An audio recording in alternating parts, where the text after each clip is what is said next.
leave it to the Ant King to start off this episode with a bang, turning the kingdom into a slaughterhouse for humans. So this episode of Hunter x Hunter, episode 93, first of all, it dives more into the Ant King and what he really thinks about humanity, what he thinks about human beings. When those dancers were begging for their lives, he pretty much equates it to the food chain. He looks at us like, yo, do humans care when cows and pigs are wailing for their lives?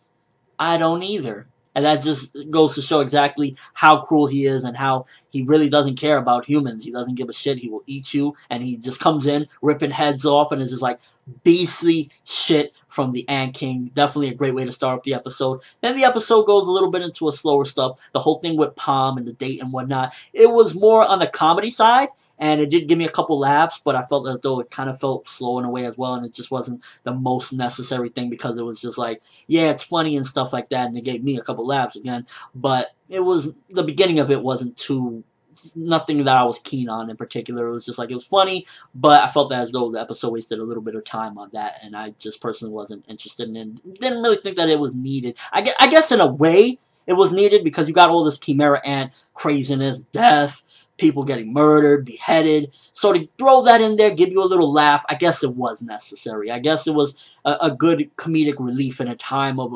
crisis right now. So in that aspect, it did deliver, but still wasn't, anything plot related that was, properly, inserted to move things along. But it was still interesting to see Palm. She went from, I would never look at that bitch in my life, to I tap it like a table. So that was a good thing that they did there. How the hell they did a 180, I don't even want to ask what the hell Palm had to do that. And then we also find out that Gon might have had a little bit of experience there. Dude might have been doing some crazy things, and it's just like, it adds on to the character. Whether it was exaggerated and miscommunicated, maybe he didn't mean it in like those ways, but it still adds to the character of Gon that he's not like every other, like, a Goku or a Luffy, where they're completely oblivious to women and stuff like that. He has a little bit more depth to his character, where he's just a little bit more like, okay, I know how to treat a woman, I could do those things, and I could see in a time skip or something like that, maybe Gon will be like, yo, I'd date this girl, Palm, why not? She looks cute, I'm a man. I could see in a few years him actually really taking it serious, because right now it just looks like he's just doing it to appease her. He's not really all that interested. Right now he's focused on his goals, but it's like, I made her a promise, so she wants this, I give it to her. Manly stuff. For like a little boy, this dude knows his shit, and it gives a little more depth to his character. So the whole Palm thing, it actually does, in retrospect, give a decent amount, an addition to stuff regarding character development with Gon and just learning a little bit more about the depth to this guy. So good stuff there. Now the whole thing with Kite being captured, that is a very good setup and a very crucial thing, because we've seen Gon's reaction. We've seen how happy he was. Like, oh my god, yes, he's coming back.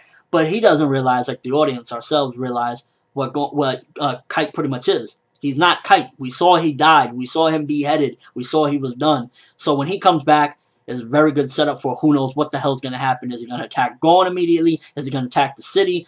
We don't know what's going to happen. And I would hope that Netero, if he knows of Kite's capturing, he would realize, yo, this guy's not even alive. So it's making me think that Knuckle just captured him and he's bringing him back by himself without showing him. It makes you think, kind of question like exactly what's going on, because Netero is definitely wise enough to realize that, yo, this man ain't alive. He's being whatever they're doing to keep him animated, whether it's some Nen technique or something like that.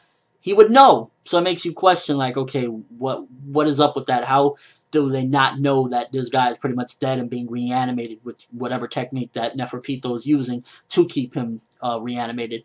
The whole thing with Cheetah invading the city is really advancing that the ants are really coming in. They're trying to do their thing. It's so weird because, for me, Cheetu, he doesn't come across as, like, menacing. I don't know. He's doing all these things, and it's just like, yo, he's eating fingers, cutting the cops' fingers off, moving at the speed of light, and it's impressive. Impressive stuff.